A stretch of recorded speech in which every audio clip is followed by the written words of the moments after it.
ಎಲ್ಲರಿಗೂ ಶರಣಾರ್ಥಿ. ಇವತ್ತು ಈ ಮೂಢನಂಬಿಕೆಗಳ ಕುರಿತಾಗಿ ಒಂದಿಷ್ಟು ವಿಷಯಗಳನ್ನು ಹೇಳಬೇಕಂತೇಳಿ ನಾನು ಬಯಸಿದ್ದೇನೆ. ಈ ಬಸವಾದಿ ಶರಣರನ್ನ ನಾ ಯಾಕೆ ಇಷ್ಟ ಆಕರ್ಷಿತನಾದೆ ಅನ್ನೋದಕ್ಕೆ ಕಾರಣವೇ ವೈಚಾರಿಕ ಚಿಂತನೆ, ಈ ಶರಣ ತತ್ವದಲ್ಲಿರುವಂಥ ವೈಚಾರಿಕ ಚಿಂತನೆ. ಯಾಕಂದರೆ ನಾವು ನಮ್ಮ ಮನೆಯೊಳಗೆ ಸಣ್ಣವರಿದ್ದಾಗಿಂದ ಹಲವಾರು ನಂಬಿಕೆಗಳು ನಮ್ಮ ಮನೆತನದಲ್ಲಿ ಇದ್ದವು, ಈಗಲೂ ಅದಾವ ನಮ್ಮ ಮನೆಯೊಳಗೆ. ಸೊ ಈಗ ಮನೆ ಬಿಟ್ಟು ಹೊರಗೆ ಹೋಗ್ಬೇಕಾದ್ರೆ ಬಲಗಾಲಿಟ್ಟು ಹೊರಗೆ ಹೋಗ್ಬೇಕು, ಎಡಗಾಲಿಟ್ಟು ಹೊರಗೆ ಹೋಗ್ಬೇಕು ಅನ್ನೋದು ಇಟ್ಕೊಂಡು ಅಲ್ಲಿ ಮುಂದೆ ಹೋಗ್ಬೇಕಾದ್ರೆ ಬೆಕ್ಕ ಅಡ್ಡ ಬಂತಂತಂದ್ರೆ ಅಭಿಷೇಕನಂತೆ ಅನ್ಕೊಂಡು ಮತ್ತೆ ಹೊಳೆ ಬರುವುದು, ಮತ್ತೆ ಹೋಗೋದು. ಈ ತರ ಎಲ್ಲ ನಂಬಿಕೆಗಳು ನಮ್ಮ ಕಡೆ ಇದ್ದು, ಆ ಬೆಕ್ಕು ಅಡ್ಡ ಬಂದ್ರೆ ನಾವು ಅಭಿಷೇಕನ ಅನ್ಕೋತೀವಿ. ಆದ್ರೆ ಆ ಪಾಪ ಬೆಕ್ಕು ಎಲ್ಲೋ ಒಂದು ಮನೆ ಕಿಟಕಿಗೆ ಕುಲ್ಲ ಇರ್ತದೆ, ಹಾಲು ಇಟ್ಟಿದಾರು ಕುಡಿಬೇಕಂತ ಹಾಲು ಕೆಡ್ತೈತಿ.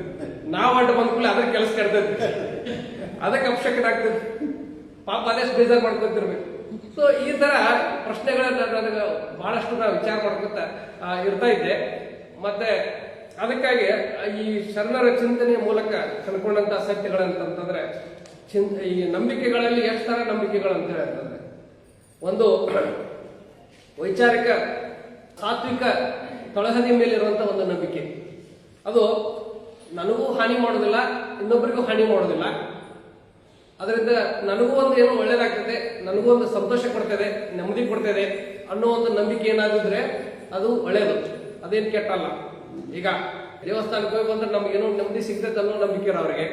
ಇಂಥ ಸತ್ಸಂಗದಲ್ಲಿ ಕೂತ್ಕೊಂಡ್ರೆ ನಮ್ಗೇನೋ ಒಂದು ಸಮಾಧಾನ ಸಿಗ್ತೈತೆ, ಒಂದು ಏನೋ ಒಳ್ಳೆ ವಿಚಾರ ಸಿಗ್ತೈತೆ ಅಂತ ನಂಬಿಕೊಳ್ಳೋದು. ಈ ತರ ನಂಬಿಕೆಗಳು ಏನದಾವೆ, ಯಾವ್ದ್ರಿಂದ ನನಗೂ ಹಾನಿ ಇಲ್ಲ, ಇನ್ನೊಬ್ಬರಿಗೂ ಹಾನಿ ಇಲ್ಲ, ಎಲ್ಲಿಯೂ ಶೋಷಣೆ ಇಲ್ಲ ಅಂತ ನಂಬಿಕೆಗಳು ಸಾತ್ವಿಕ ನಂಬಿಕೆಗಳು ಅಂತ ಹೇಳ್ಬೋದು. ಸೊ ದೇವರ ಮೇಲೆ ನಂಬಿಕೆ ಇಟ್ಕೊಂಡ್ರೆ ನಮ್ಗೆ ಒಳ್ಳೇದಾಗ್ತೈತೆ ಅನ್ನೋ ನಂಬಿಕೆ ಇದ್ರೆ ಅದು ಸಾತ್ವಿಕ ನಂಬಿಕೆ ಅಂತ ಅನ್ಬೋದು. ಆದ್ರೆ ಅದರ ಮುಂದಿನ ಹಂತದೊಳಗೆ ವೈಚಾರಿಕ ಚಿಂತನೆಯನ್ನ ಮೀರಿ, ವಾಸ್ತವಿಕತೆಯನ್ನ ಮೀರಿ, ವೈಜ್ಞಾನಿಕತೆಯನ್ನ ಮೀರಿ ಏನಾದರೂ ಅವಾಸ್ತವಿಕವಾದಂತ, ಕಾಲ್ಪನಿಕವಾದಂತ, ಭ್ರಮೆಗೊಂಡಂತ ವಿಚಾರಗಳಿದ್ರೆ, ವಿಜ್ಞಾನಕ್ಕೆ ಒಪ್ಪಲಾರದಂತ ವಿಷಯಗಳಿದ್ರೆ ಅವು ಅಪನಂಬಿಕೆಗಳು ಮತ್ತು ಮೂಢನಂಬಿಕೆಗಳು ಆರಂಭ ಆಗ್ತವೆ. ಸೊ ಎಲ್ಲಿ ಮಟ್ಟ ಅದು ಸಾತ್ವಿಕವಾಗಿರ್ತದೆ, ಯಾರಿಗೂ ಹಾನಿ ಇಲ್ಲ, ಅದು ನಂಬಿಕೆ, ಅದು ಅದು ಸಂತೋಷ ಪಡ್ಬೋದು, ಅದರಿಂದ ಒಳ್ಳೇದಾಗ್ಬೋದು ಅಂತ ನಂಬಿಕೆಗಳು ಇದ್ರೆ ಏನು ಕೆಟ್ಟಲ್ಲ. ಆದ್ರೆ ಯಾವಾಗ ಅಲ್ಲಿ ನಂಬಿಕೆಗಳು ಇನ್ನೊಬ್ಬರಿಗೆ ಶೋಷಣೆ ಮಾಡಕ್ಕೆ, ಇನ್ನೊಬ್ಬರಿಗೆ ವಂಚನೆ ಮಾಡಕ್ಕೆ ಅವಕಾಶ ಸಿಗ್ತದೆ, ಹಾನಿ ಮಾಡಕ್ಕೆ ಸಿಗ್ತದೆ, ಅದು ಅಲ್ಲಿ ಮೂಢನಂಬಿಕೆ ಆರಂಭ ಆಗ್ತದೆ ಅಂತ ಹೇಳ್ಬೋದು. ಸೊ ಅದಕ್ಕಾಗಿ ಈ ಅಂಧಶ್ರದ್ಧೆ ಅಂತಂದ್ರೆ, ಅಂಧ ಅಂದ್ರೇನೆ ಕುರುಡು, ಶ್ರದ್ಧೆ ಅಂದ್ರೆ ನಂಬಿಕೆ. ಸೊ ಈ ಕುರುಡ ನಂಬಿಕೆಯನ್ನ ಅಂದ್ರೆ ಕಣ್ಣು ತೆರೆದು ನೋಡೋದಿಲ್ಲ ನಾವು. ವಾಸ್ತವಿಕವಾಗಿ ಏನೈತೆ ಅನ್ನೋದು ಕಣ್ಣು ತೆರೆದು ನೋಡಿದ್ರೆ, ಪ್ರತ್ಯಕ್ಷ ನೋಡಿದ್ರೆ, ಅದಕ್ಕೆ ಪ್ರತ್ಯಕ್ಷ ನೋಡಿದ್ರು ಪರಿಶೀಲಿಸಿ ನೋಡು ಅಂತ ಹೇಳ್ತಾರೆ, ಪರೀಕ್ಷೆ ಮಾಡಿ ನೋಡು ಅಂತ ಹೇಳ್ತಾರೆ. ಸೊ ಅದು ವಿಜ್ಞಾನದ ಕೆಲಸ. ವಿಜ್ಞಾನಿಗಳು ಯಾವಾಗಲೂ ಏನ್ ಮಾಡ್ತಾರೆ ಅಂತಂದ್ರೆ, ಸುಮ್ಮನೆ ಯಾರೋ ಹೇಳ್ರಿ ಅಂತ ಹೇಳಿ ನಂಬೋದಿಲ್ಲ ಅವರು.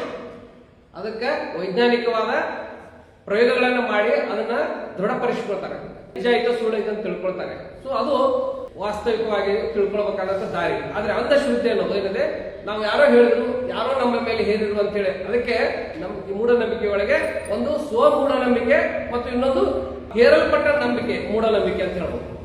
ಹೇರಲ್ಪಟ್ಟ ಮೂಢನಂಬಿಕೆ ಅಂದ್ರೆ ಹೆಂಗೆ, ಯಾರೋ ಒಬ್ರು ಧರ್ಮಗುರು ಹೇಳಿದಿರ್ಬೋದು, ಅಥವಾ ಯಾರೋ ಒಬ್ರು ಬಹಳ ಶಾಣ್ಯ ನಾವು ಹೇಳಿರ್ಬೋದು, ಅಥವಾ ನಾವು ಮತ್ತೆ ಯಾರೋ ಹೇಳಿರ್ಬೋದು, ಅಲ್ಲಿ ಹುಂಚಿ ಗಿಡದಾಗ ದೇವ ನಂಬೆ ಕೊಡೋದು, ಅಲ್ಲಿ ನುಡಿತು ಅಭಿಷೇಕನ ಒಂದೇ ಸಲ ಸೀನಿದೆ, ಇನ್ನು ಕೆಲಸ ಆಗೋಲ್ಲ.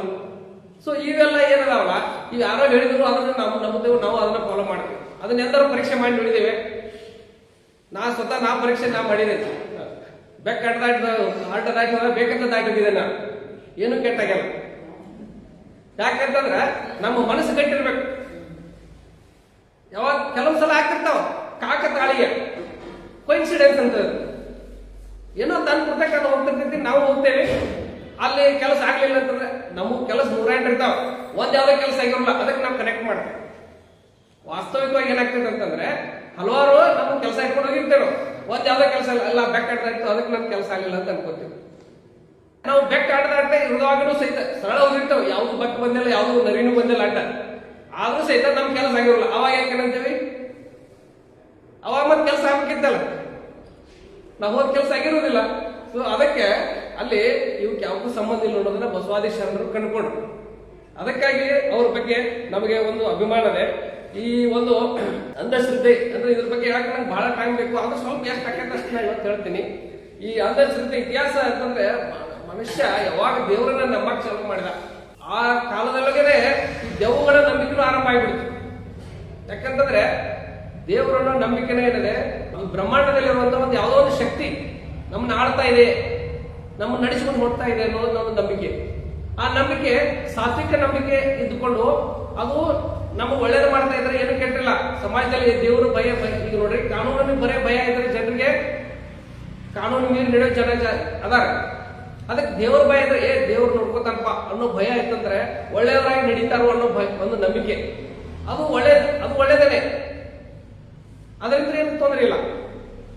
ಆದ್ರೆ ಅದ್ರ ಜೊತೆಗೆ ದೇವ್ರ ಎಲ್ಲಿ ಅದಾನ ಅಲ್ಲಿ ದೆವ್ವಗಳು ಇರ್ತಾವ ಅಂತ ಹೇಳಿ ನಂಬ್ತಾರಲ್ಲ, ಅಲ್ಲಿ ಮೂಢತನ ಆರಂಭಕ್ಕೆ. ನಂಬಿಕೆ ಪ್ರಕಾರ ದೇವರನ್ನು ಒಳ್ಳೇದೇ ಮಾಡ್ತಾರೆ, ದೇವರಿಂದ ಜಗತ್ತು ನಡೀತಾ ಇದೆ, ಕೆಟ್ಟವರಿಗೆ ಶಿಕ್ಷೆ ಕೊಡ್ತಾನೆ, ಒಳ್ಳೆಯವರಿಗೆ ರಕ್ಷಣೆ ಮಾಡ್ತಾನೆ, ದುಷ್ಟ ಶಿಕ್ಷಕ ಶಿಷ್ಟ ರಕ್ಷಕ ಅಂತ ಹೇಳಿ ದೇವ್ರಿಗೆ ಅಂತ. ಸೊ ಅಂದಮೇಲೆ ದೇವರನ್ನು ಯಾವಾಗಲೂ ಒಳ್ಳೇದನ್ನೇ ಮಾಡ್ಬೇಕಂತ ಇರೋದು. ಆದ್ರೆ ಈ ದೆವ್ವಗಳು ಅಂತಂದ್ರೆ ಏನು, ಇವು ಮಾತ್ರ ಅಪಾಯಕಾರಿ. ಯಾಕಂತಂದ್ರೆ ಅವು ಏನೈತಿ, ಯಾರಿಗೆ ಯಾವಾಗ ಬಡ್ಕೋತಾವು, ಯಾರಿಗೆ ಯಾವಾಗ ಕಟ್ಟಿಸ್ತಾವ ಹೇಳಕ್ ಬಿಡೋದಿಲ್ಲ. ಅವ್ರು ಒಳ್ಳೇದು ಏನು ಸಂಬಂಧ ಇಲ್ಲ. ಆಕೆ ಯಾವಾಗ ಪಾಪ ಹೆಣ್ಮಗಳ, ಈಗ ನಿನ್ನೆ ಬಂದಿದ್ದು ನ್ಯೂಸ್, ಆ ಹೆಣ್ಮಗಳ ಪಾಪ ಸತ್ತು ಹೋದ್ರ ಅವ್ರ ಮನೆ ಆಕೆ ಹೆಣ್ಮಗಳಿಗೆ ಅದೇನೋ ಆಕೆಗೆ ಶಕ ಗಾಳಿ ಶಕ ಅಂತ ದೆವ್ವ ಆಯ್ತು, ಗಾಳಿ ಶಕ ಅಂತ. ಆ ಹೆಣ್ಮಗಳು ಏನೋ ವಿಚಿತ್ರವಾಗಿ ವರ್ತಿಸ್ತಿರ್ತಾರೆ ಕೆಲವೊಂದು ಮಕ್ಕಳಿಗೆ. ಅದ್ರೊಳಗೆ ಹಳ್ಳಿ ಒಳಗೆ ಜಾಸ್ತಿ ಸ್ವಲ್ಪ ನಿಜವಾಗಿ ಅದು ಮಾನಸಿಕ ರೋಗ ಇರ್ತದೆ. ನಾವು ವೈಜ್ಞಾನಿಕವಾಗಿ ಪರೀಕ್ಷೆ ಮಾಡಿ ನೋಡಿದಾಗ ಅವ್ರಿಗೆ ಏನೋ ಒಂದು ಆಘಾತ ಆಗಿರ್ತದೆ, ಏನೋ ಒಂದು ನೋವು ಇರ್ತದೆ. ಅದಕ್ಕೆ ಅವ್ರು ವಿಚಿತ್ರವಾಗಿ ವರ್ತಿಸ್ತಿರ್ತಾರೆ. ಅದನ್ನ ಏನೇನ್ ಮಾಡ್ತಾರೆ ಅವರು ಸಾಮಾನ್ಯವಾಗಿ ಗಾಳಿ ಶಕ ಆಯ್ತು, ದೇವ್ ಬಡ್ಕೊಂಡೈತಿ, ಆಕಿನ ಮಂತ್ರವಾದಿ ಕಡೆ ಕರ್ಕೊಂಡು ಹೋಗಿ ಅವನ ಕಡೆದ್ರ ಇದ್ರಲ್ಲೇ ಏನೋ ಬೇವಿನ ಇದ್ರ ತಪ್ಪಲ್ಲೇ ಬಡಿಯೋದು, ಬಡಿಗಿಲೆ ಬಡಿಯೋದು, ಆಕೆ ಕಸ್ಬರಿಗಿಲೆ ಹೊಡೆಯೋದು, ಅಥವಾ ಆಕೆ ಮೈ ಮೇಲೆ ನೀರು ಸುರಿಯೋದು, ಈ ತರ ಎಲ್ಲಾ ವಿಚಿತ್ರ ನಾವು ಸ್ವತಃ ನೋಡಿದ್ದೇನೆ ಕಣ್ಣಾರೆ ನಾನು ಸಣ್ಣವರಿದ್ದಾಗ. ಸೊ ಈ ತರ ಎಲ್ಲ ಹಿಂಸೆ ಕೊಡ್ತಾರೆ ಆ ಹೆಣ್ಮಗಳಿಗೆ. ಆಕೆ ಪಾಪಕ್ಕೆ ಆ ಹೊಡೆತ ತಗೊಳ್ಳಲಾರ್ದ ಆ ಹೆಣ್ಮಗಳು ಏನ್ ಮಾಡ್ತಾಳೆ, ನನ್ನ ದೇವ್ ಬಿಟ್ಟು ತನ್ನಾರಕ್ಕೆ ಹೊರಗಿಸ್ತಾಳೆ. ಯಾವ ದೇವ್ ಇರುವುದಿಲ್ಲ, ಏನು ಭೂತಿ ಇರುವುದಿಲ್ಲ. ಆದ್ರೆ ಅಲ್ಲಿ ಏನಾಗ್ತದೆ ಅಂತಂದ್ರೆ ಈ ತರ ಈ ದೇವರ ಜೋಡಿ ದೆವ್ವಗಳನ್ನ ಸೇರಿಸಿ ಏನದೆ ಮೂಢತೆಯನ್ನು ಬಿಟ್ಟಿದ್ದಾರೆ. ಅದ್ರ ಜೊತೆಗೆ ಏನ್ ಮಾಡಿದ್ರು ಅಂತಂದ್ರೆ ಇದನ್ನ ಯಾಕೆ ಬಿಟ್ಟಿದ್ರು ಅಂತಂದ್ರೆ ಜಾಣ ವ್ಯಾಪಾರಿಗಳು ಮಾಡಿದ್ದಾರೆ ಇತಿಹಾಸದೊಳಗೆ. ಜಾಣ ವ್ಯಾಪಾರಿಗಳಿಗೆ ಈಗ ನಮಗೆ ಮನುಷ್ಯ, ಪ್ರತಿಯೊಬ್ಬ ಮನುಷ್ಯ ನೋಡ್ರಿ, ಎಲ್ಲರೂ ನಾವು ಮುಂದೆ ಹೋಗ್ಬೇಕನ್ನವ್ರೆ, ಎಲ್ಲರೂ ಒಳ್ಳೇದಾಗ್ಬೇಕಂತ ಬಯಸೋರು. ಯಾರಿಗೆ ಕೆಟ್ಟಾಗ್ಲಂತ ಯಾರು ಬಯಸ್ತಾರೆ, ತಮ್ಮ ತಾವು ನನಗೆ ನನ್ನ ಕುಟುಂಬಕ್ಕೆ ಒಳ್ಳೇದಾಗ್ಲಂತ ಎಲ್ಲರೂ ಬಯಸ್ತೇವೆ ನಾವು. ಎಲ್ಲರೂ ಅಂದ ಮೇಲೆ ಜೀವನದಾಗ ಮುಂದೆ ಹೋಗ್ಬೇಕಂತ ಎಲ್ಲರೂ ಪ್ರತಿಯೊಬ್ಬರು ನಾವು ಪ್ರಯತ್ನ ಪಡ್ತಿರ್ತೀವಿ. ಎಲ್ಲರೂ ರೇಸ್ನಾಗಿದ್ದೇವೆ ನಾವು. ನಿಜವಾಗಿ ಹೇಳ್ಬೇಕಂದ್ರೆ everybody is on race to achieve better life. So ಈ ಉತ್ತಮವಾದ ಜೀವನವನ್ನು ಪಡಿಲಿಕ್ಕೆ ಪ್ರತಿಯೊಬ್ಬರು ನಾವು ಹೋರಾಡ್ತಿರುವಾಗ ಒಂದು IAS ಎಕ್ಸಾಮ್ ಅದ ಅಂತಂದ್ರೆ ಎಲ್ಲರೂ IAS ಆಫೀಸರ್ ಆಗ್ಬೇಕಂತ ಹೋಗ್ತಿರ್ತಾರಲ್ಲ. ಸೊ ಎಷ್ಟು ಮಂದಿ ಅದ್ರ ಪಾಸ್ ಹಾಕ್ಯಾರು, ಎಲ್ಲರೂ ಪಾಸ್ ಹಾಕಿ ಸಾಧ್ಯತೆನು, ಕೆಲವೇ ಜನ ಪಾಸ್ ಆಗೋದಲ್ಲ. ಸೊ ಅಂದಮೇಲೆ ಯಾರು ಅದ್ರ ಎಬಿಲಿಟಿ ಇರ್ತದೆ, ಯಾರು ಪರ್ಫಾರ್ಮೆನ್ಸ್ ಇರ್ತದೆ, ಅವರು ಮುಂದೆ ಬರ್ತಾರೆ. ಆದ್ರೆ ನನಗೆ ಆಗ್ಲಿಲ್ಲ, ನಾನು ಪಾಸ್ ಆಗ್ಲಿಲ್ಲ, ನಾನು IAS ಆಗ್ಲಿಲ್ಲ ಅಂತಂದ್ರೆ ಅದಕ್ಕೆ ಯಾರ ಕಾರಣ? ದೇವ್ ಕಾರಣ, ಭೂತ ಕಾರಣ, ಅಥವಾ ದೇವ್ರ ಕಾರಣ? ಯಾರು ಕಾರಣ ಇಲ್ಲ. ಅದಕ್ಕೆ ನಮಗೆ ನಾವೇ ಕಾರಣ. ಯಾಕಂದ್ರೆ ನಮ್ಮ ಪರ್ಫಾರ್ಮೆನ್ಸ್ ಸರಿ ಇಲ್ಲ, ಅದಕ್ಕೆ ನಾವು ಫೇಲ್ ಆಗಿದ್ದೀವಿ. ಇದನ್ನ ನಾವು ಒಪ್ಕೊಳ್ಬೇಕಲ್ಲ. ಅದಕ್ಕೆ ಇಲ್ಲ, ಆ ದೇವ್ರಿಗೆ ಹೋಗಿ ನಡ್ಕೊಂಡ್ರೆ ನಾ ರ್ಯಾಂಕ್ ಹಚ್ತೀನಿ, ಇದು ಅಥವಾ ಇವು ಮತ್ತು ಅದ್ರ ಕಡೆ ಹೋಗಿ ನಾನು ಮಂತ್ರ ತಾಯ್ತಾ ಕಟ್ಕೊಂಡ್ರೆ ನನಗೆ ರ್ಯಾಂಕ್ ಹಚ್ತೀನಿ, ಇವೆಲ್ಲ ಮಾಡೋದು. ಯಾಕಂತಂದ್ರೆ ಅಲ್ಲಿ ಕಾಂಪಿಟೇಷನ್ ಇರೋದು, ಸ್ಪರ್ಧೆ, ಅದು ಪರೀಕ್ಷೆ. ಅದು ಆ ಪರೀಕ್ಷೆ ಒಳಗೆ ಸರ್ವೈವಲ್ ಆಫ್ ದಿ ಫಿಟ್ಟೆಸ್ಟ್ ಅಂತ ಡಾರ್ವಿನ್ಸ್ ಥಿಯರಿ ಇದೆ. ನಿಸರ್ಗದೊಳಗೆ ಯಾವ ಜೀವಿ ಸರ್ವೈವ್ ಆಗ್ತೈತೆ ಅಂತಂದ್ರೆ ಯಾವುದು ಜೀವಿ ಫಿಟ್ ಅದೆ, ಸ್ಟ್ರಾಂಗ್ ಅದೆ, ಅದು ಬದುಕ್ತದೆ. ಯಾವುದು ವೀಕ್ ಅದೆ ಅದು ನಾಶ ಆಗಿ ಹೋಗ್ತದೆ. ಇದು ಇತಿಹಾಸ ಕಾಲದಿಂದ ನಡ್ಕೊಂತ ಬಂದಂತ ಒಂದು ವಾಸ್ತವಿಕ ಸತ್ಯ. ಸೊ ಅಂದಮೇಲೆ ದೇವರ ಜೊತೆ ಈ ದೆವ್ವ ಭೂತಗಳನ್ನ ಏನು ಹುಟ್ಟಾಕಿದೀವಿ, ಅಲ್ಲಿ ಮೋಸ ಮೂಢನಂಬಿಕೆ ಆರಂಭ ಆಗಿದೆ ಅಂತ ಹೇಳ್ಬೋದು. ಸೊ ಅದಕ್ಕಾಗಿ ಈಜಿಪ್ಟಿನ ಇತಿಹಾಸ ನೋಡಿದ್ರೆ ಪಿರಾಮಿಡ್ಗಳನ್ನು ಕಟ್ಕೊಂಡು ಹೋದ್ರು. ಯಾಕೆ ಪಿರಾಮಿಡ್ ಕಟ್ಟಿರೋರು? ಸತ್ತವರಿಗೆ ಸದ್ಗತಿ ಸಿಗ್ತದೆ, ಸ್ವರ್ಗ ಸಿಗ್ತದೆ ಅಂತೇಳಿ ದೊಡ್ಡ ದೊಡ್ಡ ಪಿರಾಮಿಡ್ ಕಟ್ಕೊಂಡು ಹೋದ್ರು. ಅವ್ರು ಆರ್ಥಿಕ ಸ್ಥಿತಿ ಹೆಂಗಿರ್ತದೆ ಏನು ಗೊತ್ತಿಲ್ಲ, ಪಿರಾಮಿಡ್ ದೊಡ್ಡ ದೊಡ್ಡ ಪಿರಾಮಿಡ್ ಕಟ್ಕೊಂಡು ಸತ್ತಾರು ಗೂಡಾಕ ನಮಗ ಆರ್ಥಿಕ ಸ್ಥಿತಿ ಇಲ್ದಾಗ ನಾವು ಪಿರಾಮಿಡ್ ಕಟ್ತೇವೆ ಅಂತಂದ್ರೆ ಎಂತ ಮೂಢನಂಬಿಕೆ ಅಂದ್ರೆ ನಾವು ಅದನ್ನ ಒಂದು ಐತಿಹಾಸಿಕ ಸ್ಥಳವಾಗಿ ನೋಡೋದು ಆನಂದ ಪಡೋದು ಬೇರೆ, ಆದ್ರೆ ಅದ್ರೊಳಗಿರೋ ಮೌಢ್ಯವನ್ನು ವಿಚಾರ ಮಾಡಿ ನೋಡಿದಾಗ ಎಷ್ಟೊಂದು ಮೂಢನಂಬಿಕೆ ಇದೆ. ಸೊ ಹಾಗಾಗಿ ಅವರು ಅಲ್ಲಿ ಆರ್ಥಿಕವಾಗಿ ಅಧೋಗತಿ ಹೊಂದಿದ್ರು. ಸೊ ಅದರಿಂದ ಅಲ್ಲಿ ಒಂದು ನಾಗರಿಕತೆ ಹಾಳಾಗಕ್ಕೆ ಅದು ಪರೋಕ್ಷವಾಗಿ ಕಾರಣ ಆಯ್ತು ಅಂತ ನಾವು ಹೇಳ್ಬೋದು. ಆಮೇಲೆ 1543 ಭೂಮಿ ದುಂಡಗಿದೆ ಅಂತೇಳಿ ವಿಜ್ಞಾನಿ ಹೇಳ್ತಾರೆ. ಯಾರು? ಕೊಪರ್ನಿಕಸ್ ಅಂತ ಹೇಳ್ತಾರೆ. ಅವ್ರು ಹೇಳಿದ್ರೆ ಎಲ್ಲರೂ ಅವ್ರಿಗೆ ಗೆಲಿ ಮಾಡ್ತಾರೆ. ಭೂಮಿ ದುಂಡ ಐತೆ ಅಂತ ಉತ್ಸವ ನೀವ ನೋಡು, ಎಲ್ಲ ಫ್ಲಾಟ್ ಐತಿ, ಸಪಾಟ್ ಐತಿ, ಮುಂದೆ ಹೋದಾಗ ಪ್ಲೇನ್ ಐತಿಲ್ಲ ಇದು, ಎಲ್ಲಿ ಗುಂಡಕೈತೆ ಗುಂಡಕೈಲಿ ಕಾಣತೈತಿ ಭೂಮಿ ಅಂತ ಹೇಳ್ತಾರೆ. ಯಾಕಂದ್ರೆ ಅವ್ರಿಗೆ ಕಣ್ಣಿಗೆ ಕಾಣೋದಟ್ಟೆ. ಆದ್ರೆ ವಿಜ್ಞಾನಿ ಜಗತ್ತೆಲ್ಲ ಅಡ್ಡಾಡಿ ಬಂದು ಅವ ಗುಂಡಗೈತೆ ಅಂತ ಹೇಳ್ತಾನೆ. ಯಾಕಂದ್ರೆ ರೌಂಡ್ ಹಾಕಿ ಬಂದ್ರೆ ಹೊಳ್ಳಿ ಇಲ್ಲೇ ಬರ್ತಾರೆ ಅಂದ್ಮೇಲೆ ಫ್ಲಾಟ್ ಇದ್ರೆ ಸೀದಾ ಹಂಗ ಹೋಗ್ಬೇಕಲ್ಲ. ಸಿಂಪಲ್ ಲಾಜಿಕ್ ಐತೆ ಅದ್ರಾಗ. ಸೀದಾ ಹೋದ್ರೆ ಹಂಗ ಹೊಳ್ಳಿ ಬರ್ಬಾರ್ದಾರ. ನಾ ರೌಂಡ್ ಹಾಕೊಂಡು ನಾವು ಭೂಮಿ ಸುತ್ತಾಗಿ ಬಂದ್ರೆ ವಾಪಸ್ ಇಲ್ಲೇ ಬರ್ತಾನೆ ಅಂತಂದ್ರೆ ಭೂಮಿ ರೌಂಡ್ ಇದ್ದಾಗ ಸಾಯ್ತೈತಲ್ಲ. ಇದನ್ನ ವಿಜ್ಞಾನಿ ಕಂಡುಕೊಂಡು ಆದ್ರೆ ನಂಬಲಿಲ್ಲ. ಆಮೇಲೆ 16ನೇ ಶತಮಾನದಲ್ಲಿ ಬ್ರೂನೋ ವಿಜ್ಞಾನಿ ಸರಿ ಐತೆ ಅಂತ ಹೇಳ. ಆದ್ರೆ ಅವನ ಸಜೀವ ದಹನ ಮಾಡ್ತಾರೆ, ಅವ್ನು ಸುಟ್ಟಾಕ್ತಾರೆ. ಯಾಕಂದ್ರೆ ಧರ್ಮ ಗ್ರಂಥಗಳು ಏನದಾವೆ ಅದ್ರೊಳಗೆ ಹೇಳಿದ್ದು ಸತ್ಯ. ಅದ್ರೊಳಗೆ ಏನ್ ಹೇಳ್ತಾರೆ, ಕುಂತಾದೂ ದೇವರು ಎಲ್ಲ ಸೃಷ್ಟಿ ಮಾಡಿದ ಅಂತ ಹೇಳ್ತಾರೆ. ಆದ್ರೆ ಎವಲ್ಯೂಷನ್ ಥಿಯರಿ ಏನೈತೆ, ವಿಜ್ಞಾನಿಗಳ ಪ್ರಕಾರ ಬಿಗ್ ಬ್ಯಾಂಗ್ ಥಿಯರಿ ಇದೆ. ಎಲ್ಲ ವಿಸ್ಫೋಟ ಮಹಾವಿಸ್ಫೋಟ ಆಗಿ ಏನು ಎಲ್ಲ ನಕ್ಷತ್ರಗಳು ಚದುರಿ, ಆ ಸೂರ್ಯನೂ ಒಂದು ನಕ್ಷತ್ರ, ಸೂರ್ಯನಿಂದ ಈ 9 ಗ್ರಹಗಳು ಸಿಡಿದು ಹೊರಗೆ ಬಂದು ಅವು ಸೂರ್ಯನ ಸುತ್ತ ಸುತ್ತಾ ಇವೆ. ಭೂಮಿ ಒಂದು ಗ್ರಹ, ಭೂಮಿ ಸುತ್ತ ಇನ್ನೊಂದು ಉಪಗ್ರಹ, ಭೂಮಿಯಿಂದ ಸಿಡಿದು ಹೋದಂತ ಚಂದ್ರ ಅದೊಂದು ಉಪಗ್ರಹ, ಅದು ಭೂಮಿ ಸುತ್ತ ಇದೆ. ಇದು ವಿಜ್ಞಾನಿ ಹೇಳ್ತಾ ಇರೋದು. ಈ ಭೂಮಿ ಒಳಗೆ ಎಲ್ಲ ಏನು ಜೀವಿಗಳು ಒಮ್ಮೆ ಹುಟ್ಟಲಿಲ್ಲ. ಮೊದಲು ಸೂರ್ಯನಿಂದ ಸಿಡಿದ ಮೇಲೆ ಬೆಂಕಿ ಉಂಡೆ ಇರುತ್ತೆ ನೇಚರ್ಲಿ. ಆದ್ರ ತಣ್ಣಗಾದ್ಮೇಲೆ ಅದು ಐಸ್ ಆಗ್ತದೆ. ಆಮೇಲೆ ಸಮುದ್ರ ಆಗ್ತದೆ ಕರಗಿ. ಸಮುದ್ರದೊಳಗೆ ಏಕಕೋಶ ಜೀವಿಗಳು ಹುಡ್ತಾವ. ಅವು ಏಕಕೋಶ ಇದ್ದುದು ದ್ವಿಕೋಶ ಆಗ್ತಾವ. ಅವಾಗ ಅಮೀಬಾ, ಅಲ್ಗೆ, ಬ್ಯಾಕ್ಟೀರಿಯಾ ಇಂಥವೆಲ್ಲ ಹುಡ್ತಾವ. ಅವು ವಿಕಾಸ ಹೊಂತಾವಂತ ಮೀನಿನ ಆಕಾರ ಬರ್ತಾವ ಸಣ್ಣದಾಗಿ. ಆಮೇಲೆ ಅವು ಒಂದೊಂದು ಆಕಾರ ಒಂದೊಂದು ತಳ್ಕೊಂತ ಇದು ಲಕ್ಷಾಂತರ ಕೋಟಿ ವರ್ಷಗಳ ನಡೆದ ಪ್ರಕ್ರಿಯೆ, ಒಂದೊಂದು ದಿವಸ ಆಗಿದ್ದಲ್ಲ ಇದು. ಆಮೇಲೆ ಅವು ಆಕಾರ ಬಂತು. ಮುಂದೆ ಮಂಗನಿಂದ ಮಾನವ ಅಂತ ನಾವು ಸಾಮಾನ್ಯವಾಗಿ ಹೇಳ್ತೇವೆ. ಆದ್ರೆ ಮಂಗನಿಂದ ಮಾನವಲ್ಲ, ಚಿಂಪಾಂಜಿಯಿಂದ ಮಾನವ ಹುಟ್ಟಿದ್ದಾನೆ. ಚಿಂಪಾಂಜಿಯ ಒಂದು ಪ್ರಭೇದ ನಾವು ಮಾನವರು. ಸೊ ಈ ರೀತಿ ಮಾನವ ವಿಕಾಸ ಲಕ್ಷಾಂತರ ವರ್ಷಗಳಲ್ಲಿ ಆಗಿದೆ. ಮಾನವನ ನಾಗರಿಕತೆ ಆರಂಭ ಆಗಿದ್ದು 10,000 ವರ್ಷಗಳ ಹಿಂದೆ. ಅಂದ್ರೆ ಮಾನವ ಅಂತೇಳಿ ನಾವೇನು ಈಗಿನ ನಾವು ಕಾಣ್ತೇವೆ ಮನುಷ್ಯ ಅಂತೇಳಿ ಒಂದು ಕಡೆ ಕೃಷಿ ಮಾಡ್ಕೊಂತ ಒಂದು ಗುಡಿಸಲ ಕಟ್ಕೊಂಡು ಸಂಸಾರ ನಡೆಸ್ಕೊಂತು ತನ್ನ ಉಪಜೀವನ ಮಾಡ್ಕೊಂತ ಆರಂಭ ಆಗಿದ್ದು 10,000 ವರ್ಷ ಬಹಳ ಅಲ್ಲ. ಅದರ ಭೂಮಿ ಹುಟ್ಟಿದ್ದು ಇದಾಗಿದ್ದು ಲಕ್ಷಾಂತರ ಕೋಟ್ಯಾಂತರ ವರ್ಷಗಳು ಈ ವಿಕಾಸ ಆಗಿದ್ದು. ಮನುಷ್ಯನ ಆಕಾರ ಬರೋಕೆ 50,000 ವರ್ಷಗಳ ಹಿಂದೆ ಮನುಷ್ಯನ ಆಕಾರ ಹುಟ್ಟಿತು ಅಂತ ಹೇಳ್ತಾರೆ. ಅದಕ್ಕೆ ಹಿಂದೆ ಚಿಂಪಾಂಜಿ ಆಕಾರ ಇದ್ದು ಅಂತ ನಾವು. ಸೊ ಇದು ವಿಜ್ಞಾನಿಗಳು. ಸೊ ಇದನ್ನ ಬಿಟ್ಬಿಟ್ರೆ ನಾವು ಏನದೆ ಇಲ್ಲ ಇದು ಹಂಗದೆ ಹಿಂಗದೆ ಅಂತೇಳಿ ಅವ್ರ ಧರ್ಮ ಗ್ರಂಥಗಳಲ್ಲಿ ಹೇಳ್ತಾರೆ. ಇಲ್ಲ ಒಂದು ದಿವಸ ದೇವರು ತೀರ್ಮಾನ ಮಾಡ್ತಾನೆ, ಲೆಟ್ ದೇರ್ ಬಿ ಲೈಟ್ ಅಂತ ಹೇಳ್ತಾನೆ, ಲೈಟ್ ಉದ್ಭವಿಸ್ತದೆ. ಲೆಟ್ ದೇರ್ ಬಿ ಎನಿಮಲ್ಸ್ ಅಂತ ಹೇಳ್ತಾನೆ, ಎನಿಮಲ್ಸ್ ಆಗ್ತವೆ. Let there be human being ಅಂತಾನೆ, ಹ್ಯೂಮನ್ ಬೀಯಿಂಗ್ ಹುಡ್ತಾರೆ. ಅವ್ರು ಯಾರು ಗಂಡು ಒಂದು ಹೆಣ್ಣು ಹುಟ್ಟಿಸ್ತಾರ ದೇವ್ರ, ಅವ್ರಿಗೆ ಆ ಗಿಡದಾಗ ಹಣ್ಣು ತಿನ್ಮಾಡ ಅಂತ ಹೇಳ್ತಾರೆ, ಆಪಲ್ ತಿನ್ಮಾಡ ಅಂತ ಹೇಳ್ತಾರೆ. ಅವ್ರು ತಿಂದು ಬಿಡ್ತಾನೆ, ಅಲ್ಲಿಂದ ಸಂಸಾರ ಆರಂಭ ಆಕೈತೆ ಅಂತ ಅವ್ರ ಪುಸ್ತಕದೊಳಗೆ. ಇವನ್ನೆಲ್ಲ ವಿಜ್ಞಾನ ಒಪ್ಪೋದಿಲ್ಲ. ಅದಕ್ಕೆ ಇಲ್ಲಿ ಏನಾಗ್ತದೆ ಅಂತಂದ್ರೆ 17ನೇ ಶತಮಾನದಾಗ ಗೆಲೀಲಿಯೂ ಹೇಳ್ತಾನೆ ಭೂಮಿ ದುಂಡಗದೆ ಅಂತೇಳಿ. ಆದ್ರೆ ಒಪ್ಪೋದಿಲ್ಲ. ಅವನ ಗೃಹ ಬಂಧನದಲ್ಲಿ ಇಡ್ತಾರೆ. ಗೃಹ ಬಂಧನ ಅಂದ್ರೆ ಸಾಯ ಮಟ್ಟ ಅವನು ಮನೆಯೊಳಗೆ ಹೊರಗೆ ಬರಕ್ಕೆ ಬಿಡಲ್ಲ. ಅವನು ಯಾವುದೇ ವಿಚಾರಗಳು ಹೊರಗೆ ಬಿಡೋದಿಲ್ಲ. ಇದರಿಂದ ಆಸಕ್ತಿ ಇನ್ನೂ ಹಂಗ ಉಳಿಯುತ್ತೆ. ಆದ್ರೆ ಮುಂದೆ ಕೆಪ್ಲರ್ ಮತ್ತು ನ್ಯೂಟನ್ ಈ ಗುರುತ್ವಾಕರ್ಷಣೆ ವಿಜ್ಞಾನವನ್ನು ಕಂಡು ಜಗತ್ತಿಗೆ ಸಾರಿ ಮೇಲೆ ಮತ್ತೆ ಇನ್ನೊಂದು ಏನಾಯ್ತು ಅಂತಂದ್ರೆ 17ನೇ ಶತಮಾನ ನಂತರ ಈ ಪ್ರಿಂಟ್ ಮೀಡಿಯಾ ಚಾಲು ಆಯ್ತು, ಪ್ರಿಂಟಿಂಗ್ ಪ್ರೆಸ್ ಆರಂಭ ಅದು. ಸೊ ಅದರಿಂದ ಜನ ಏನ್ ಹೇಳ್ತಾರೆ ಆ ವಿಚಾರಗಳನ್ನ ಎಲ್ಲರಿಗೂ ಮುಟ್ಟಾಕಿತ್ತು. ಅಲ್ಲಿ ಜನ ಜಾಗೃತ ಆಕತ್ತೆ. ಕಾರ್ಲ್ ಮಾರ್ಕ್ಸ್ ಹೇಳಿದಾಗ ಅವನು ಏನು ವಿಚಾರಗಳನ್ನ ಹೇಳಿದ, ಈ ಧರ್ಮ ಗ್ರಂಥಗಳು ಇವರಾಗೆಲ್ಲ ಇನ್ನೊಂದು ಮೋಸ ಐತಿ, ಸುಳ್ಳು ಐತಿ ಇದು ಹೇಳಿದ. ಅವನು ಕೇಳಿಲ್ಲ.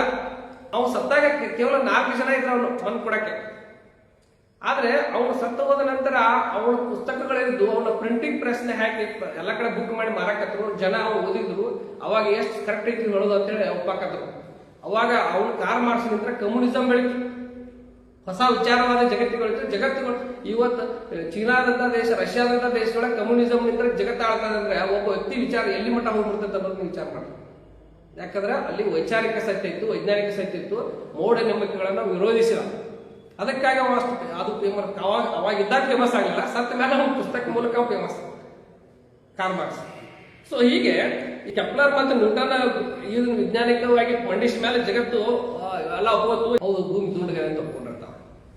ಸಮಾಜದೊಳಗೆ ಮೂಢನಂಬಿಕೆಗಳು ಅನೇಕ ಅದಾವೆ, ದೊಡ್ಡ ಪಟ್ಟಿನೇ ಇದೆ ನನ್ನ ಕಡೆ. ಈ ದೇಶ ಅಂತಲ್ಲ, ಈ ವರ್ಗ ಅಂತೆಲ್ಲ, ಈ ಜಾತಿ ಅಂತಲ್ಲ, ಈ ಧರ್ಮ ಅಂತಲ್ಲ, ಎಲ್ಲರಲ್ಲಿ ಮೂಢನಂಬಿಕೆಗಳು. ಆಫ್ರಿಕಾದೊಳಗೆ ತಮಗೆ ಗೊತ್ತಿರ್ಬೋದು, ಲವ್ಲಿ ಅಂತೇಳಿ ಬುಡಕಟ್ಟೆ ಹೆಣ್ಮಕ್ಳು ಅವರು ಕುತ್ತಿಗೆಗೆ ಬಳೆ ಹಾಕೋತಾರೆ. ಆ ಬಳಿ ಯಾಕೆ ಹಾಕೋತಾರೆ ಅಂದ್ರೆ ತಮಗಾದಂತ ಅನ್ಯಾಯದ ವಿರುದ್ಧ ಪ್ರತಿಭಟನೆ ಅಂತದ್ದು, ಅನಾದಿ ಕಾಲದಿಂದ ಆದಂತ ಅನ್ಯಾಯದ ವಿರುದ್ಧ ಪ್ರತಿಭಟನೆ ಅಂತ. ಅವ್ರು ಹಂಗೆ ಬಳಿ ಹಾಕೊಂತ ಅವ್ರ ಕುತ್ತಿಗೆ ಕುದ್ದಾಗ್ಯದ, ಜಿರಾಪೆಗಟ್ಟೆ ಕುದ್ದಾಗ್ಯದ ಕುತ್ತಿಗೆ. ಸೊ ಆದ್ರೂ ಈಗಲೂ ಅವರು ಆ ಮಲ್ಲಿನ ಹಾಕೋತಾರೆ, ಅದಕ್ಕೆ ನಾನು ಹಾಕೋತಂತ ಅವ್ರು ಹಾಕೋತಾರೆ. ಇನ್ನೊಂದ್ ಕಡೆ ಈ ಸತ್ತ ಹೆಣಗಳನ್ನ ಹೊರಗೆ ತೆಗೆದು ಮತ್ತೆ ಅವನ್ನ ಪೂಜೆ ಮಾಡ್ತಾರೆ, ಅವ್ರಿಗೆ ಮುಕ್ತಿ ಸಿಗ್ಲ. ಸೊ ಈ ತರ ನಂಬಿಕೆಗಳು. ಮತ್ತೆ ನರಬಲಿ ಕೊಡುವಂಥದ್ದು, ಪ್ರಾಣಿ ಬಲಿ ಕೊಡುವಂಥದ್ದು ಮತ್ತೆ ನರಬಲಿ ಕೊಡೋದು. ಪ್ರಾಣಿ ಬಲಿ ಅಂದ್ರೆ ನಮ್ಗೆ ಒಳ್ಳೇದಾಗಲಿ ಅಂತೇಳಿ ಪ್ರಾಣಿಗಳನ್ನ ಬಲಿ ಕೊಡ್ತೇವೆ ನಾವು. ಎಷ್ಟೊಂದು ಹೀನವ ಕೆಲಸ. ದೇವ್ರಂತ ಅದಾನಂದ್ಮೇಲೆ ಎಲ್ಲ ಪ್ರಾಣಿಗಳು ಬದುಕಕ್ಕಂತ ಹುಟ್ಟಿಸಿದಾರಲ್ಲ, ನಾವು ಕೊಲ್ಲುವಂತ ಅಧಿಕಾರ ನಮಗೇನದೆ? ನಾವೇನು ಹುಟ್ಟಿಸಿದೇವ ಪ್ರಾಣಿನ? ನಾವು ಹುಟ್ಟಿಸಿಲ್ಲ, ನಾವು ಕೊಲ್ಲೋ ಅಧಿಕಾರ ನಮಗೇನದೆ? ಕೋಳಿ ಬಲಿ ಕೊಡ್ತಾರೆ, ಕುರಿ ಬಲಿ ಕೊಡ್ತಾರೆ, ದನಗಳನ್ನ ಬಲಿ ಕೊಡ್ತಾರೆ. ಅದು ನೋಡಿ, ಅದಕ್ಕೆ ಬಸವಣ್ಣರು ಏನ್ ಹೇಳ್ತಾರೆ ಅಂದ್ರೆ, ಕೊಂದವರು ಉಳಿದರೆ ಕೂಡಲ ಸಂಗಮ ದೇವ ಅಂತ ಹೇಳ್ತಾರೆ. ಹಬ್ಬಕ್ಕೆ ತಂದ ಹರಕೆ ಕುರಿ, ತೋರಣಕ್ಕೆ ತಂದ ತಳಿರನ್ನೇ ತಿಂದಿತ್ತು. ತೋರಣ ಮೇ ಇತ್ತು. ಅಂದ್ರೆ ಹಬ್ಬಕ್ಕೆ ತಂದ ಕುರಿ, ಅವ್ರು ಹಬ್ಬ ಮಾಡಕ್ ತಂದಾರ ಕುರಿ, ಚೊಲೋತಾಗ ಮೇಯಿಸಿದಾರ 3 ತಿಂಗಳು. ಯಾಕೆ ಮೇಯಿಸಿದಾರ ಅಂತಂದ್ರೆ ಅವ್ರು ಬಲಿ ಕೊಡೋರದಾರ. ಆದ್ರೆ ಅದಕ್ಕೇನ್ ಗೊತ್ತು, ಅಲ್ಲೇ ತೋರಣಕ್ಕೆ ಇಟ್ಟಿರ್ತಾರಲ್ಲ ಹಸಿರು ಮಾವಿನ ಎಲಿಗಳ, ಅದು ಖುಷಿಲೇ ತಿಂತೈತೆ, ತಿನ್ನಾಕಿರ್ತಂಗಂತೆ. ಇನ್ನೊಂದು ತಾಸಿಗೆ ನಾನು ಕೊಲ್ತಾರ ಅಂತ ಗೊತ್ತಿಲ್ಲ ಅದಕ್ಕೆ. ಅದನ್ನ ನೋಡಿ ಬಸವಣ್ಣ ಮರಕ್ತಾರೆ. ಮುಂದೆ ಹೇಳ್ತಾರ ಅವ್ರು, ಕೊಂದವರು ಉಳಿದರೆ ಕೂಡಲ ಸಂಘ. ಅಂದ್ರೆ ನೀವೇನು ಕೊಲ್ತೇರಪ್ಪ, ನೀವು ಕೊಂದ್ರೆ ದೊಡ್ಡವರಾದ್ರೆ ನೀವೇನು ಉಳಿತಾರೆ ಭೂಮಿ ಮೇಲೆ, ನೀವು ಒಂದು ಸಾಯವರಲ್ಲ, ಇದನ್ನ ಯಾಕೆ ನೀವು ವಿಚಾರ ಮಾಡಲ್ಲ ಅಂತ ಹೇಳ್ತಾರೆ. ಸೊ ಅದಕ್ಕೆ ಈ ಬಸವಣ್ಣರ ಚಿಂತನೆ ನಮ್ಗೆ ಯಾಕೆ ಇಷ್ಟ ಆಗ್ತದೆ ಅಂದ್ರೆ ಇದೇ ಕಾರಣಕ್ಕೆ. ಮತ್ತೆ ಅದಷ್ಟಲ್ಲ, ಈ ಪ್ರಾಣಿಗಳ ಬಲಿ ಒಂದಾಯ್ತು, ನರಬಲಿ ಕೊಡುವಂತದ್ದು ಇನ್ನೂ ಸಮಾಜದೊಳಗದೆ. ಕೆಲವೊಂದು ಉದಾಹರಣೆ ಒಂದಷ್ಟು ಸುಪ್ರೀಂ ಕೋರ್ಟ್ ಜಜ್ಮೆಂಟ್ ಆಗಿದಾವೆ ಇದರ ಮೇಲೆ. ಇದು ಒಂದು ಪ್ರಕರಣದೊಳಗೆ 9 ವರ್ಷ ಬಾಲಕ ನಾಪತ್ತೆ ಆಗ್ತಾನೆ. ಅವನ ಚಿಕ್ಕಪ್ಪ ಅವ್ರ ಮನೆತನಕ್ಕೆ ಒಳ್ಳೇದಾಗ್ತದೆ ಅಂತೇಳಿ ಹೋಗಿ ಯಾವುದೋ ಒಂದು ಕಾಳಿ ಮಾತೆ ಗುಡಿಗೆ ಹೋಗಿ ಅವ್ನು ಬಲಿ ಕೊಟ್ಟು ಬಿಡ್ತಾನೆ, ಸಾಯಿಸ್ಬಿಡ್ತಾನೆ ಹುಡುಗನ. ಆ ಮುಂದೆ ಮಗು ಇಲ್ಲ ಅಂತೇಳಿ ಎಲ್ಲರೂ ಹುಡುಕ್ತಾರೆ, ನಾಪತ್ತೆ ಆಗೈತೆ ಅಂತ ಹುಡುಕಾಡಕ್ ಹೋಗ್ತಾರೆ, ಎಲ್ಲಿ ಸಿಗೋಲ್ಲ. ಕಡೆಗೆ ಅವ್ನು ಹೇಳ್ತಾನೆ, ಇಲ್ಲ ನಾನು ಮನೆತನಕ್ಕೆ ಒಳ್ಳೇದಾಗಲಿ ಅಂತ ಅವ್ನು ಬಲಿ ಕೊಟ್ಟಾನೆ ಅಂತ ಹೇಳ್ತಾನೆ. ಅವ್ನು ಬಲಿ ಕೊಡಕ್ಕೆ ಅವ್ನ ಚಿಕ್ಕಪ್ಪ ನೋಡಿ ಅವ್ನ ಸತ ಅವನ ತಾಯಿ ಮತ್ತು ಅವನ ಅಜ್ಜಿ ಸದಕ್ಕೆ ಸಹಕಾರ ಮಾಡಿರ್ತಾರೆ ಅಂತ ದೂರ ಅಂತ ಹೇಳ್ತಾರೆ. ಯಾಕಂದ್ರೆ ನಂಬಿಕೆ, ಮೂಢ ನಂಬಿಕೆ ಅಂದ್ರೆ ಎಲ್ಲಿ ಮಠ ಅಂತಂದ್ರೆ ಏನು ಮಂತ್ರವಾದಿ ಹೇಳಿದಂಥದ್ದು, ನಾವು ಪಂಡಿತ್ ಹೇಳಿದಂತ ಅದನ್ನ ಎಲ್ಲಾನು ನಂಬಿಡ್ತಾರೆ. ಇಲ್ಲ ನೀವು ಒಳ್ಳೆದಕ್ಕೆ ಮತ್ತೆ ಹುಟ್ಟಿ ಬರ್ತಾರ ಅಂತ ಹೇಳ್ತಿರ್ತಾರೆ, ಹಿಂಗೆಲ್ಲ ಹೇಳ್ತಿರ್ತಾರೆ. ಅದನ್ನೇ ಆ ಸುಪ್ರೀಂ ಕೋರ್ಟ್ ಒಂದು ಆ ಜಜ್ಮೆಂಟ್ ಕೊಡ್ಬೇಕಾರೆ ಕೇಸಿಂದು ಬಹಳ ಚಂದ ಒಂದು ಜೂಲಿಯಾ ಕಾರ್ನಿ ಅಂತೇಳಿ ಅವರೊಬ್ಬ ಕವನ ಅದೇ, ಅದನ್ನ ಉಲ್ಲೇಖ ಮಾಡ್ತಾರೆ ಜಜ್ಮೆಂಟ್ ಒಳಗೆ. ಏನಂತೇಳಿ, little drops of water, little grains of sand make the mighty ocean and the pleasant land ಅಂತ. ಅಂದ್ರೆ ಏನು, ಸ್ವಲ್ಪ ಸಣ್ಣ ನೀರಿನ ಹನಿಗಳು, ಸ್ವಲ್ಪ ಉಸುಕಿನ ಕಣಗಳು ಪವಿತ್ರ ಸಾಗರ ಮತ್ತು ಪ್ರಶಾಂತ ನೆಲವನ್ನ ಸೃಷ್ಟಿಸ್ತಾವಂತೆ. ನೋಡಿ ಎಷ್ಟು ಚಂದ, ಒಂದಿಷ್ಟು ನೀರು, ಒಂದಿಷ್ಟು ಉಸುಕು, ಎಷ್ಟೊಂದು ಸುಂದರವಾಗಿ ಕಾಣುವಂತ ಈ ಸಮುದ್ರವನ್ನ ನಿರ್ಮಿಸ್ತವೆ. ನೋಡಕ್ ಎಷ್ಟು ಆನಂದ ಅನಿಸುತ್ತೆ ಸಮುದ್ರ ದಂಡಿಗೆ ಹೋದ್ರೆ. ಅದೇ ತರ so the little moments humble thought they may be make the mighty ages of eternity ಅಂತಂದ್ರೆ, ಅಂದ್ರೆ ಒಂದಿಷ್ಟು ನಮ್ಮಲ್ಲಿ ಕರುಣೆಯ ತುಸು ಸೇವೆ, ಪ್ರೀತಿಯ ಕೆಲವು ಮಾತುಗಳು ಈ ಭೂಮಿಯನ್ನ ಸ್ವರ್ಗವನ್ನಾಗಿ ಮಾಡ್ತಾವಂತ. ಸೊ ಈ ಕವಿಯ ಒಂದು ವಾಣಿಯನ್ನ ಅವ್ರು ಹೇಳ್ತಾರೆ. ಅಂದ್ರೆ ನಮ್ಮಲ್ಲಿ ಈ ಒಂದು ಕರುಣೆ ತುಂಬಿದ ಸೇವೆ ಮತ್ತು ಪ್ರೀತಿ ತುಂಬಿದ ಮಾತುಗಳು ಏನಿದೆ ಭೂಮಿಯನ್ನ ಸ್ವರ್ಗವಾಗಿಡಬಹುದು. ಆದ್ರೆ ಇಲ್ಲಿ ಏನದೆ, ಇವರು ಇದನ್ನೆಲ್ಲ ಬಿಟ್ಟು ಈ ತರ ಬಲಿ ಕೊಡ್ತಾರಲ್ಲ, ಅಂತ ಏನು ಕೆಲಸ ಮಾಡಿದಾರೆ ಅಂತ ಹೇಳಿ ಅವ್ರಿಗೆ ಗಲ್ಲಿ ಶಿಕ್ಷೆ ವಿಧಿಸ್ತಾರೆ. ಕೆಲವೊಂದು ಜನ ಅವ್ರ ಮಂತ್ರವಾದಿ ಮಾತು ಕೇಳಿ ಅವ್ರು ಏನ್ ಮಾಡ್ತಾರೆ, ಅಲ್ಲೂ 3 ಮಕ್ಕಳು ಇರ್ತಾವೆ, 2 ಮಕ್ಕಳನ್ನ ಬಲಿ ಕೊಡ್ತಾರ, ಇನ್ನೊಂದು ಬಲಿ ಕೊಡ್ಕೊಂಡು ತಪ್ಪಿಸ್ಕೊಂಡು ಹೋಗ್ತಿರ್ತಾರೆ ಆ ಹುಡುಗ. ಮಂತ್ರವಾದಿ ಏನ್ ಹೇಳ್ತಾನೆ, 3 ಮಂದಿ ಮಕ್ಕಳು ಸತ್ತ ಮೇಲೆ ಮಕ್ಕಳು ಹುಟ್ಟು ಬಿಡ್ತಾರೆ ಅಂತ ಹೇಳ್ತಾರೆ. ಅದನ್ನ ನಂಬಿರ್ತಾರ. ಅದಕ್ಕೆ ಅವನೊಬ್ಬನ ಬಲಿ ಕೊಟ್ಟರೆ ಹುಟ್ಟು ಬರ್ತಿದ್ದು ಅಂತ ಮತ್ತು ನಂಬ್ಕೋತಾರ ಹೊರತಾಗಿ ಅವ್ರಿಗೆ ಆ ನಂಬಿಕೆ ಹೋಗೋದಿಲ್ಲ, ಮೂಢ ನಂಬಿಕೆ ಹೋಗೋದಿಲ್ಲ. ಇನ್ನು ಮಾಟ ಮಂತ್ರ ಇದ್ರ ಬಗ್ಗೆ ಹೇಳ್ಬೇಕಂತಂದ್ರೆ, ಈಗ ವಾಮಾಚಾರ, ಮಾಟ, ಮೋಹಿನಿ ವಿದ್ಯೆ ಏನು ಈ ತರ ಎಲ್ಲ ಕರಿತೀವಿ ನಾವು. ಈ ಎಲ್ಲಿಂದ ಆರಂಭ ಆಗುತ್ತೆ ಒಂದು ಲಿಂಬಿಕ್ ಆಯ್ತರ ಆರಂಭ ಆಗಿ ಅದು ಈ ನರಬಲಿ ತನಕನೂ ಇರ್ತಕ್ಕಂಥ ಈಗಾಗಲೇ ಹೇಳಿದೆ ನಾನು. ಸೊ ತೆಂಗಿನಕಾಯಿ, ಲಿಂಬಿಕಾಯಿ, ಮೆಣಸಿನಕಾಯಿ, ಕುಂಬಳಕಾಯಿ, ಬಾಳೆಹಣ್ಣು, ಅರಿಶಿನ, ಕುಂಕುಮ, ಎಲಬುಗಳು, ಮೊಟ್ಟೆ, ಬೇರು, ತಾಯ್ತ ಇತ್ಯಾದಿಗಳನ್ನ ಅವರು ಮಂತ್ರಿಸಿಕ್ ಬರ್ತಾರೆ. ಅದನ್ನ ಉಪಯೋಗ ಮಾಡಿದ್ರೆ ನಮ್ಗೆ ಒಳ್ಳೇದಾಗ್ತದೆ ಅಂತ ಹೇಳಿ ಈ ರೀತಿ ನಂಬಿಕೆಗಳವೆ. ಮುಂದೆ ಜ್ಯೋತಿಷ್ಯ ಭವಿಷ್ಯ ಇದ್ರ ಕುರಿತಾಗಿ ಹೇಳ್ಬೇಕಂದ್ರೆ ಇದು ಒಂದು ಇಂಟ್ರೆಸ್ಟಿಂಗ್ ಸಬ್ಜೆಕ್ಟ್ ಆಗಿ ಜ್ಯೋತಿರ್ವಿಜ್ಞಾನ, ಅಸ್ಟ್ರಾಲಜಿ ಅಂತ ಹೇಳ್ತೇವೆ ನಾವು, ಜ್ಯೋತಿರ್ವಿಜ್ಞಾನ ಅಂತ ಹೇಳ್ತಾರೆ. ಜ್ಯೋತಿಷ್ಯದೊಳಗೆ ಎದ್ರ ಮೇಲೆ ಡಿಪೆಂಡ್ ಆಗಿದೆ? ಗ್ರಹಗಳ ಮೇಲೆ ಡಿಪೆಂಡ್ ಆಗಿದೆ ಜ್ಯೋತಿಷ್ಯ. ಅವ್ರ ಪ್ರಕಾರ 9 ಗ್ರಹಗಳದಾವೆ. ನಮ್ಮಲ್ಲಿನೂ ವೈಜ್ಞಾನಿಕವಾಗಿ 9 ಗ್ರಹಗಳದಾವೆ.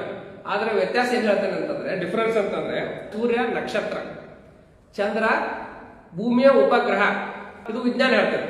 ಆದ್ರೆ ಅವ್ರ ಪ್ರಕಾರ ಸೂರ್ಯ ಮತ್ತು ಚಂದ್ರಗಳು ಗ್ರಹಗಳೇ ಒಂದು. ಎರಡನೇದ್ದು ವಿಜ್ಞಾನ ಒಳಗೆ ಯುರೇನಸ್, ನೆಪ್ಚೂನ್, ಪ್ಲೂಟೋ ಅಂತ ಅದಾವ, ಜ್ಯೋತಿಷ್ಯದೊಳಗೆ ಇಲ್ಲ. ಆದ್ರೆ ರಾಹು, ಕೇತು, ಕುಜ ಅಂತ ಹೇಳದ, ಆದ್ರೆ ವಿಜ್ಞಾನ ಒಪ್ಕೊಳ್ಳೋದಿಲ್ಲ. ಸೊ ಇಷ್ಟ್ರ ಮೇಲೆ ನೀವು ತಿಳ್ಕೊಬಹುದು ಇದು ಅವೈಜ್ಞಾನಿಕ ಅಂತ ಹೇಳಿ ನಾವು ಸಿಂಪಲ್ ಆಗಿ ಹೇಳ್ಬೋದು. ಆದ್ರೆ ಇಲ್ಲಿ ಏನಂತಾರ ಅಂತಂದ್ರೆ ಅವ್ರು ಜ್ಯೋತಿಷ್ ಹೇಳೋರು, ಇಲ್ಲ ನಮ್ದು ಇದು ಬಹಳ ಕರೆಕ್ಟ್ ಅದೇ, ನಮ್ದು ಲಾಜಿಕ್ ಏನಿದ್ರಾಗ ನಿಮ್ಮ ಹುಟ್ಟಿದ ತಾರೀಖ, ನಿಮ್ಮ ಹುಟ್ಟಿದ ಟೈಮ್ ಹೇಳ್ಬಿಟ್ರೆ ನಾವು ಕರೆಕ್ಟ್ ನಿಮ್ ಭವಿಷ್ಯ ಹೇಳ್ತೇವೆ. ಅವು ಒಂದಷ್ಟು ಮಟ್ಟಿಗೆ ಎಲ್ಲೋ ಒಂದಿಷ್ಟು ಅವ್ರು ಎಲ್ಲೋ ಒಂದು ನಮ್ಮ ಲಾಜಿಕ್ ಸ್ವಲ್ಪ ಮಟ್ಟಿಗೆ ಇರ್ಬೋದು. ಅದು ಒಂದು ಹಂತಕ್ಕೆ, ಆದ್ರೆ 100% ಸಂಖ್ಯೆ ಅಲ್ಲ. ಅದ್ರ ನಮಗೆ ಮೋಸ ಹೋಗ್ಬಾರ್ದು. ಯಾಕಂತಂದ್ರೆ ಅವ್ರು ಹೇಳೋದು ಒಂದು ವಾದ ಏನಂದ್ರೆ, ಯಾವ ರೀತಿ ಹುಣ್ಣಿಮೆ ಆದಾಗ ಚಂದ್ರ ಭೂಮಿ ಸಮೀಪ ಬರ್ತಾನೆ, ಅದಕ್ಕೆ ಸಮುದ್ರ ಉಕ್ಕಿ ಇರ್ತದೆ, ಕಾಲಕ್ಕೆ ಮಳೆ ಆಗ್ತದೆ, ಬಿಸಿಲು ಆಗ್ತದೆ, ಚಳಿ ಆಗ್ತದೆ, ಹೀಗೆಲ್ಲ ನಿಸರ್ಗಗಳು ನಡೀತಿತ್ತು ಅಂದ್ಮೇಲೆ ಮನುಷ್ಯನ ಮೇಲೆ ಯಾಕೆ ಆಗ್ಬಾರ್ದು ಅಂತ ಕೇಳ್ತಾರ. ಇರ್ಬೋದು, ಮನುಷ್ಯನ ಮೇಲೂ ನಮ್ಮ ಪ್ರಭಾವ ಆಗ್ತೈತಿ, ನಮಗೂ ತಂಡ ಆಗ್ತೈತಿ, ಮತ್ತೆ ಸೆಕೆ ಆಗ್ತೈತಿ, ಎಲ್ಲ ಆಗ್ತೈತಿ. ಹಂಗಂತೇಳಿ ನಾವು ಹುಟ್ಟಿದ ತಾರೀಕು ಮೇಲೆ ನನಗೊಂದು, ನಿಮಗೊಂದು, ಇವ್ರಿಗೊಂದು ಅಂತ ಎಲ್ಲ ನಿಸರ್ಗ ಮಾಡೋದಿಲ್ಲ. ಸೆಕೆ ತಂಡ ಅಂತಕ್ಕಂದ್ರೆ ನಮ್ಗೆಲ್ಲರಿಗೂ ತಂಡಿತಿರ್ತೈತಿ, ಸೆಕೆ ಆದ್ರೆ ಎಲ್ಲರಿಗೂ ಆಗ್ತಿರ್ತೈತಿ. ನನ್ನ ತಾರೀಕು ಮೇಲೆ ನನಗೆ ವ್ಯತ್ಯಾಸ ಆಗೋದಿಲ್ಲ, ಹುಟ್ಟಿದ ತಾರೀಕು ಟೈಮ್ ಮೇಲೆ. ಇವನ್ ಹುಟ್ಟಿದ ಟೈಮ್ ಅನ್ನೋದು ಸರಿ ಎಷ್ಟು ವೈಜ್ಞಾನಿಕ ಅಂದ್ರೆ ಯಾವ್ದನ್ನ ಹಿಡಿಯಾರು ಹುಟ್ಟಿದ ಟೈಮ್ ಅನ್ನೋದು, ಮನುಷ್ಯ ತಾಯಿ ಗರ್ಭದೊಳಗೆ 9 ತಿಂಗಳ ಒಳಗೆ ಅದು ಜನಿಸಿರ್ತದೆ ಬೀಜ ಆಗಿ. ಸೊ ಅದು ತಾಯಿಯಿಂದ ಹೊರಗೆ ಬಂದು ಬರೋಕೆ ಯಾವ ಟೈಮ್ ಅಂತ ಹಿಡಿತೀರಿ ನೀವು. ಸೊ ಎಲ್ಲಿ ಅದನ್ನೆಲ್ಲ ಲಾಜಿಕ್ ಅದೇ ಆಗಕ್ಕೆ. ಸೊ ಅದಕ್ಕೆ ಇಲ್ಲಿ ಇದನ್ನೇನೈತಿ ವಿಜ್ಞಾನ ಒಪ್ಪೋದಿಲ್ಲ, ಅದನ್ನೇ ಬಸವಾದಿ ಶರಣರು ಒಪ್ಪೋದಿಲ್ಲ.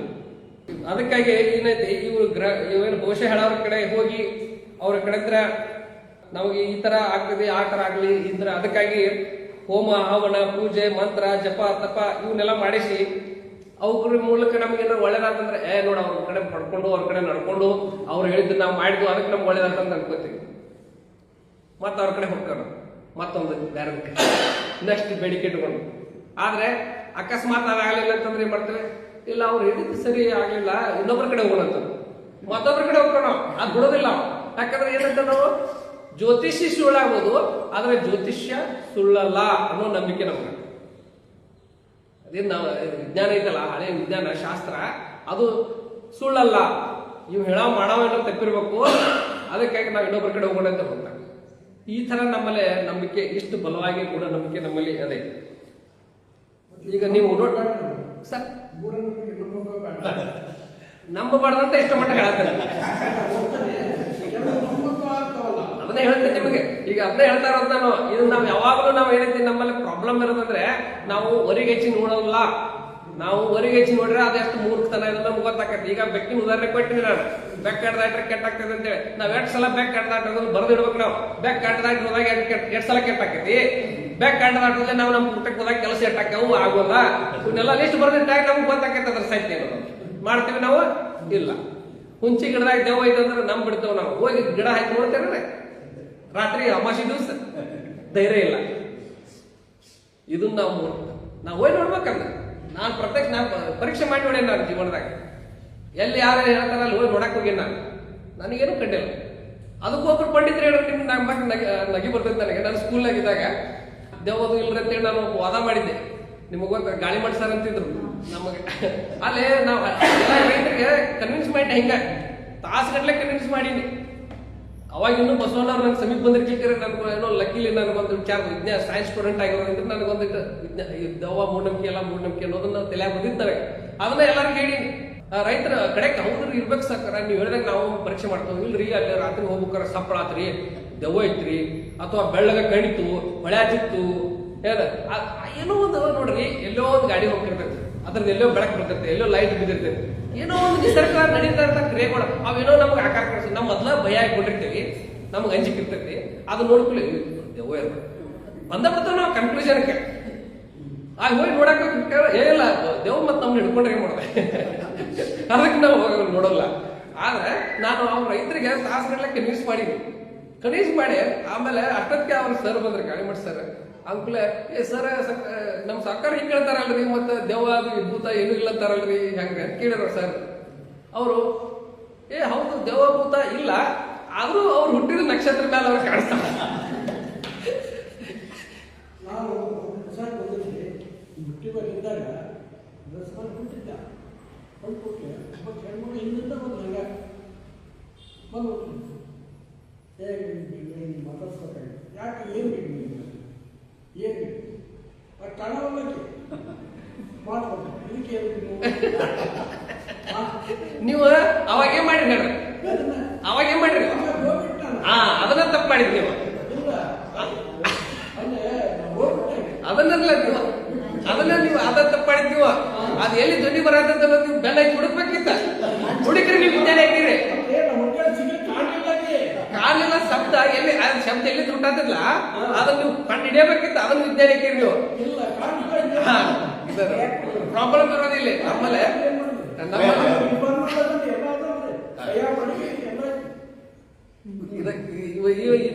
ನಮ್ಮಲ್ಲಿ ಯಾಕೆ ಎಷ್ಟು ಜರ ಕರೆಕ್ಟ್ ಐತಿ. ನಾವ್ ಯಾಕಂದ್ರೆ ನಮ್ಮ ಒಳಗೇನಿದೆ, ನಾವು ಸಣ್ಣವ್ರಿದ್ದ ನಮ್ಮ ಮಕ್ಕಳಿಗೆ ಹಾಲು ಕುಡಿಸ್ಬೇಕಾರೆ ತಾಯಿ ಏನ್ ಹೇಳ್ತಾಳೋ, ದೇವ್ ಬರ್ತೈತಿ ಗಪ್ಪ ಊಟ ದೇವ್ ಬಂತಪ್ಪ ಅಂತ ಅನಿಸಿ ನಾವು ಮಕ್ಕಳಿಗೆ ಏನೈತಿ ನಮ್ ಕೆಲಸ ಮಾಡ್ಕೊಳಕ್ ಕೊಡ್ತಲ್ಲ, ಅದು ಮನುಷ್ಯನಾಗ ಬಲವಾಗಿ ಬೇರೆ ಹೋಗ್ತಿದೆ.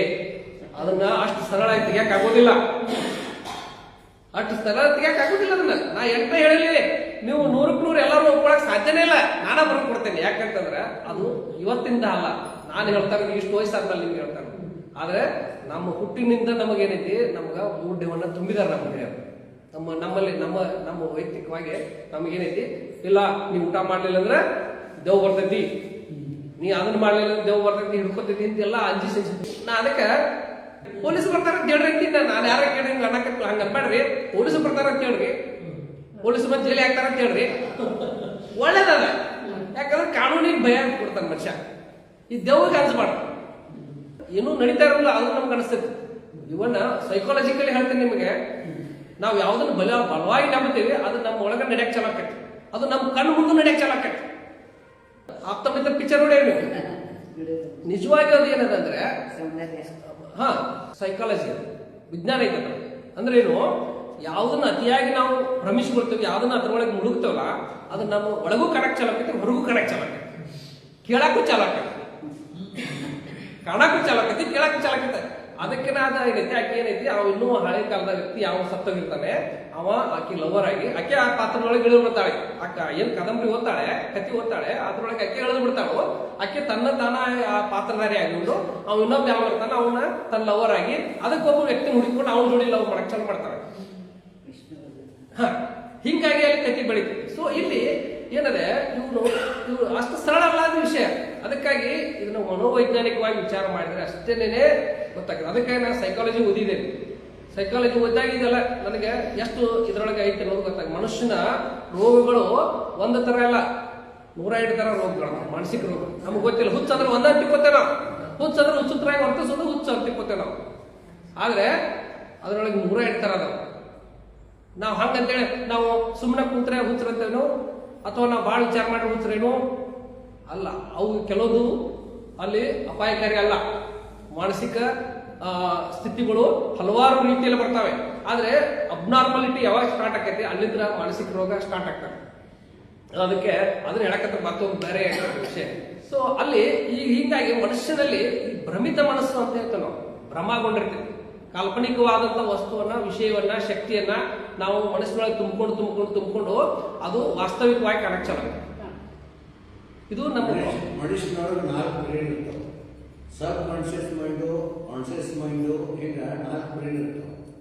ಮನುಷ್ಯ ಎಚ್ಚರಿಕೆಯೊಳಗೆ ಒಂದು ವರ್ಕ್ ಮಾಡೋದಿರುತ್ತೆ, ಮಲ್ಕೊಂಡಾಗ ಒಂದು ವರ್ಕ್ ಮಾಡ್ತಾನೆ, ಮಲ್ಕೊಂಡಾಗ ಒಂದು ಬಚ್ಚ ಕಪ್ಪು ಚಪಾತಿ ಯಾಕ ಸಬ್ ಕಾನ್ಶಿಯಸ್ ಮೈಂಡ್ ಅವು ಸರಿಯಾಗಿ ವರ್ಕ್ ಮಾಡಿದ್ರೆ ಅವು ಮನುಷ್ಯಾಗಿ ಏನೋ ಒಂದು ಇದು ಕಾಣಿಸ್ದಂಗೆ ಆಗ್ತೈತಿ, ಏನೋ ಒಂದು ಸಫಲ ಮಾಡ್ದಂಗೆ ಆಗ್ತೈತಿ. ಆ ಸಂಜಯ್ ದತ್ತಂದ ಪಿಕ್ಚರ್ ಇರ್ತಲ್ಲ ಗಾಂಧಿ, ಕರೆಕ್ಟ್. ಅದು ಸಬ್ ಕಾನ್ಶಿಯಸ್ ಮೈಂಡ್ ಇದೆಲ್ಲ, ಸುಪ್ತ ಮನಸ್ಸು ಇದೆಲ್ಲ, ಅದು ಬಹಳ ಒಳ್ಳೇದು ಅಷ್ಟೇ ಇದೆ, ಅಪಾಯಕಾರಿನೂ ಇದೆ. ನಮ್ಮ ನಿಯಂತ್ರಣ ಇಲ್ಲಿಲ್ಲ ಅಂತಂದ್ರೆ ಆ ಸುಪ್ತ ಮನಸ್ಸಿನ ಕೆಲಸಗಳು ತನ್ನ ತಾನೇ ಕೆಲಸ ಆಕ್ಟಿವ್ ಆಗ್ತವೆ. ಅವಾಗ ಏನೇನೋ ಆಗೋ ಸಾಧ್ಯತೆ ಇರ್ತದೆ. ಸೊ ಅದಕ್ಕಾಗಿ ಆ ಮನೋವೈಜ್ಞಾನಿಕವಾಗಿ ನಾವು ಚಿಂತನೆ ಮಾಡಿದಾಗ ನಮಗೆ ಈ ವಾಸ್ತವಗಳು ಅರ್ಥ ಆಗ್ತವೆ. ಈ ಜ್ಯೋತಿಷ್ಯದ ಕುರಿತಾಗಿ ಉದಾಹರಣೆಗಳು ಹೇಳೋದು ಸಾಕಷ್ಟು ಅದಾವ. ನಿಮಗೆ ಕಂಡುಕೊಡ್ತಿರ್ತೇವೆ ನಾವು. ಮುಂದಿನ ತಿಂಗಳೊಳಗೆ ಪ್ರಳಯ ಆಗ್ತದೆ, ಭೂಮಿಗೆ ದೊಡ್ಡ ಅನಾಹುತದೆ, ದೇಶಕ್ಕೆ ದೊಡ್ಡ ಗಂಡಾಂತರ ಇದೆ, ದೇಶದ ಪ್ರಸಿದ್ಧ ನಾಯಕ ಸಾವನ್ನಪ್ಪಾನೆ, ಏನೇನೋ ಭವಿಷ್ಯಗಳು. ಎಲ್ಲೋ ಒಂದು ಕರೆಯಾಗಿರ್ತೈತಿ, ಅವ್ರು ಹೇಳಿದ್ರು ಅದಕ್ಕೆ ಆತ ಅಂತ ಹೇಳಿ ಅದನ್ನ ನಂಬಕ್ ಚಾಲು ಮಾಡುತ್ತೆ. ಆದ್ರೆ ಯಾವ ಮಾತು ಹೇಳಿದಾಗ ಒಂದು ಕರೆಯಾಗಿರ್ತೈತಿ, ಆ 9 ಸುಳ್ಳಾಗಿರ್ತಾವ ಅದನ್ನ ಯಾರು ವಿಚಾರ ಮಾಡೋದಿಲ್ಲ. 9 ಸುಳ್ಳಾಗಿರ್ತಾವ ಅದನ್ನ ಯಾರು ವಿಚಾರ ಮಾಡೋದಿಲ್ಲ. ಒಂದು ಕರೆಯಾಗಿರ್ತೈತೆ ಅದನ್ನ ಹಿಡ್ಕೊಂಡು ಅವ್ರ ಮಾತು ಏನೈತಿ, ಅವ್ರ ವ್ಯಾಪಾರ ನಡೀತೈತಿ. ಇದು ನಮ್ಮ ದುರಸ್ತ. ಇವಕ್ಕೆ ಸಾಕಷ್ಟು ಉದಾಹರಣೆ ಇದಾವೆ, ಅವನೇನು ಹೇಳಕ್ ಹೋಗಿಲ್ಲ ನಾನು. ಇಂಥವು ಈ ತರ ಈ ಪರಿಗೆ ಒಳಗೂ ಸಹಿತ 3 ಸಲ ಹೇಳಿದ್ರು ಅವ್ರು ಜಗತ್ ಪ್ರಳಯ ಆಕೈತೆ ಅಂತ ಹೇಳಿ. ಆದ್ರೆ 3 ಸಲ ಸುಳ್ಳಾಗ್ಯದ. ಆಮೇಲೆ ಟಿವಿಯಾಗ ನಿಮ್ಗೆ ಗೊತ್ತದ 2000 ಇಸ್ವಿಗೆಲ್ಲ ಮುಗಿತೈತಿ ಅಂತ ಹೇಳಿ ಟಿವಿಯಾಗ ಕೊಟ್ಟಿದ್ದು TRP ಹೆಚ್ಚಾಗಿದ್ದೆ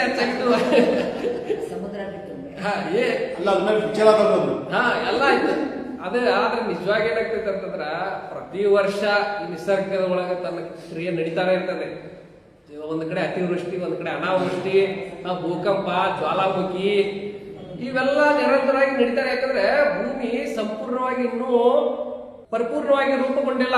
ಇದನ್ನ ನಾವು ತಿಳ್ಕೊಳ್ಬೇಕು ವೈಜ್ಞಾನಿಕವಾಗಿ. ಯಾಕಂತಂದ್ರೆ ಭೂಮಿ ಇದು ಕಂಪ್ಲೀಟ್ ಗೋಲ್ ರೌಂಡ್ ಇಲ್ಲ, ಇದು ಅಕ್ಯುರೇಟ್ ಇಲ್ಲ, ಅಕ್ಯುರೇಟ್ ಬಾಲ್ ಗತೆ ಇಲ್ಲ, ಆಪಲ್ ಶೇಪ್ ಅದೇ. ಮತ್ತೆ ಇನ್ನೂ ಇದೆ ಭೂಮಿ ಒಳಗೆ. ಅದಕ್ಕೆ ಆ ಓಲ್ ಶೇಪ್ ಅಷ್ಟೇ ಅಲ್ಲ, ಮುಂದೆ ಅಲ್ಲಿ ಭೂಮಿನೂ ಅಕ್ಯುರೇಟ್ ಆಗಿ ರೌಂಡ್ ಇಲ್ಲ. ಬೆಟ್ಟ ಗುಡ್ಡಗಳು, ನದಿ ಟ್ಯಾಂಕ್ಗಳು ಎಲ್ಲ ಅದಾವೆ, ಕಂದಕಗಳು ಅದಾವೆ. ಸೊ ಇದು always it is try to become itself round, ತಾನೇ ಗುಂಡಾಗಿ ನೋಡ್ತಾ ಇದೆ ಭೂಮಿ. ಸೊ ಅಲ್ಲಿ ಹೀಗಾಗಿ ವೇರಿಯೇಷನ್ಸ್ ಆಗ್ತಾ ಇರ್ತವೆ. ಆಮೇಲೆ ಭೂಮಿ ಒಳಗೆ ಇನ್ನು ಏನು ಸೂರ್ಯನಿಂದ ಬಂದಂತ ಭೂಮಿ ಇನ್ನೂ ಒಳಗೆ ಅದರ ಅಂತರಾಂಗದೊಳಗೆ, ಅಂತರಾತ್ಮದೊಳಗೆ ಇನ್ನೂ ಬೆಂಕಿ ಉಂಡಿ ಅದೇ ಹೆಂಗದೆ, ಇನ್ನೂ ಆರಿಲ್ಲದು. ಅದು ಬೇಕಾದ ಈಗ ನೋಡಿ ಮೊನ್ನೆ ನಿನ್ನೆ ಆಯ್ತು, ನಿನ್ನೆ ಮೊನ್ನೆ ಆ ಜ್ವಾಲಾಮುಖಿ ಉದ್ಭವಿಸಿ ಆಫ್ರಿಕಾದಾಗ ಈಗ ಎಲ್ಲ ವಿಮಾನಗಳನ್ನ ಬಂದ್ ಮಾಡಿಬಿಟ್ರು. ಯಾಕಂದ್ರೆ ಏನು ಕಾಣುವಂತ ಅದ್ರ ಜ್ವಾಲಾಮುಖಿ ಡೆಲ್ಲಿ ಮೇಲೆ ಹಾಸಿ ಹೋಗ್ತದೆ, ಉತ್ತರ ಭಾರತದಲ್ಲಿ ಹಾಸಿ ಮತ್ತೆ ಚೀರಾಕ್ ಬರ್ತಂತ. ಸೊ ಇವೆಲ್ಲ ನಿಸರ್ಗದ ನಡೀತಾರಂತ ನಿರಂತರ ಕ್ರಿಯೆಗಳು. ಇವಕ್ಕೆ ನಾವೇನಿದೆ ನಾವು ಹಂಗಾಕೈತೆ ಹಿಂಗಾಕೈತೆ ಅಂತೇಳಿ ವೈಜ್ಞಾನಿಕವಾಗಿ ಹವಾಮಾನ ಇಲಾಖೆಯವ್ರ ಸರಿಕೆ ಸ್ವಲ್ಪ ಫೇಲ್ ಆಗ್ಯಾರ. ಹಂಗಂತೇಳಿ 100% ಫೇಲ್ ಇಲ್ಲ. ಅವರು 90% 80% ಕರೆಕ್ಟ್ ಇರ್ತಾವ. ಯಾಕಂದ್ರೆ ಅವರು ಅನಲೈಸಿಸ್ ಮಾಡಿ, ಸ್ಟಡಿ ಮಾಡಿ, ರಿಸರ್ಚ್ ಮಾಡಿ ಯಾವ್ದು ಎಲ್ಲಿ ಏನಾಗ್ತದೆ ಅನ್ನೋದು. ಈಗ ಎಲ್ಲಿ ಸಮುದ್ರದೊಳಗೆ ಸೈಕ್ಲೋನ್ ನಿರ್ಮಾಣ ಆಗಿದೆ, ಅದ್ರದ ವೇಗ ಎಷ್ಟು, ಗಾಳಿ ಪ್ರಮಾಣ ಏನು, ಅದ್ರದ್ದು ಎಕಡೆ ಹೋಗ್ಬೋದು, ದಿಕ್ಕೇನು ಎಲ್ಲ ನೋಡ್ಕೊಂಡು ಅವ್ರು ಒಂದು ಅಂದಾಜು ಕಟ್ಟಿ ಹೇಳ್ತಾರೆ. ಸೊ 90% 80% ಕರೆಕ್ಟ್ ಆಗ್ತದೆ. ಹಂಗಂತೇಳಿ ಅವ್ರು ನಮ್ಮ ಮಳೆ ಆಕೈತೆ ಆಗ್ಲಿಲ್ಲ ಅಂತೇಳಿ ಅವ್ರು ಸುಳ್ಳ ಬಹುಶಃ ಕರೆಕ್ಟ್ ಅಂದ್ರೆ ಏನು ಹೇಳುತ್ತೆ. ಅದಕ್ಕೆ ಇವೆಲ್ಲ ನಾವು ಇದರಿಂದ ಹೊರಗೆ ಬರಬೇಕು. ಇನ್ನೂ ಭಾಳ ಹೇಳೋದದೆ, ಮೋಸ್ಟ್ಲಿ ಸಾಕು ಅನಿಸ್ತೈತಿ. Thank you. ಮತ್ತೆ ಹೇಳ್ತೀನಿ, ಧನ್ಯವಾದಗಳು.